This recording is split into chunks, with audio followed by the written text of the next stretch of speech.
Mai. It's the old name of the Philippines. So you may call me Mai. Just laughter is very cheap. Thank you. Sarah, thank you for framing this this open forum by saying like how do we expand and promote rights and how do we push boundaries. And I think that's exactly, humbly, that's exactly what the Philippines is trying to do.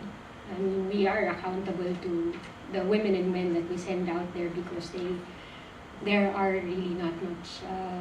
We are trying, but there needs to be more responses to provide local employment. Nevertheless, I think the point there is really we need to test all these platforms to push. And just recently, in December 2014, there was a UN General Assembly resolution that speaks of providing, recognizing the violence that female migrant workers are experiencing. So I think all these arena where we can test and claim and demand rights, and we should utilize it. We have to push boundaries. It's imperative that we do, and it's in testing it and seeking the different mechanisms to make sure that access to justice, access to protection services, access to entitlements are achievable. So test and test away. Every time we push for things, I think that's when we gradually create cracks in the ceiling. Now, drawing for my work, your question, you have a specific question in terms of numbers. So I said we have last year, 2012, 165 billion in terms of remittances. I just want to burst the bubble that actually the Philippine economy is not riding high on the remittances. It is still predominantly a consumer nation. So we have local resources. Nevertheless, the remittances sent by the Filipino migrant workers really provide more flush of funds to the local economy. That's around 32%, is about 53 billion pesos. And your question, I think that's a good question. What type of work are we talking about and why these disparities? I went to the POEA, that's one of our line agencies looking out for our migrant workers. I'm seeing, although the difference is around 55% are women and 45% are men in terms of migrant workers, and the huge gap is on the service workers. So women, and that's predominantly domestic workers, really are reigning high in terms of service worker, the care industry. That managerial and administrative workers, that's mostly men.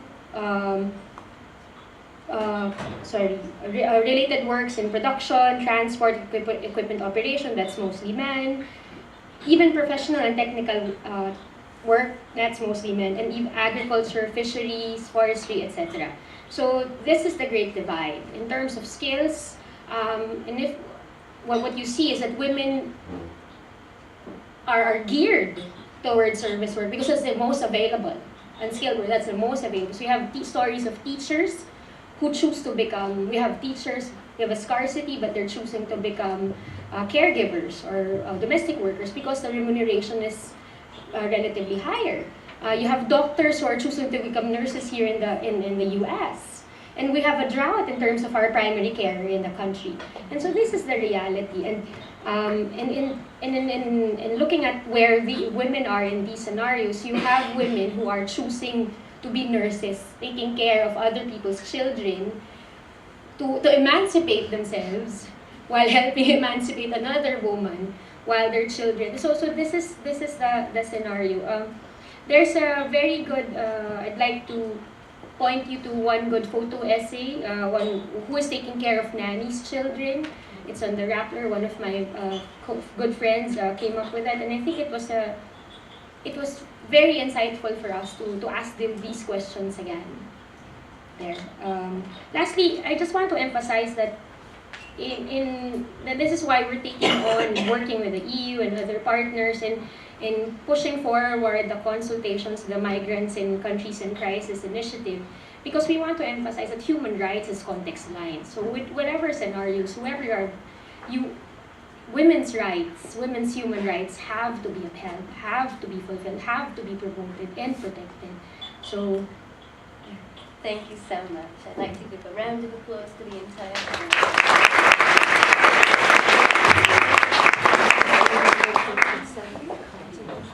conscious that we are moving to the next panel.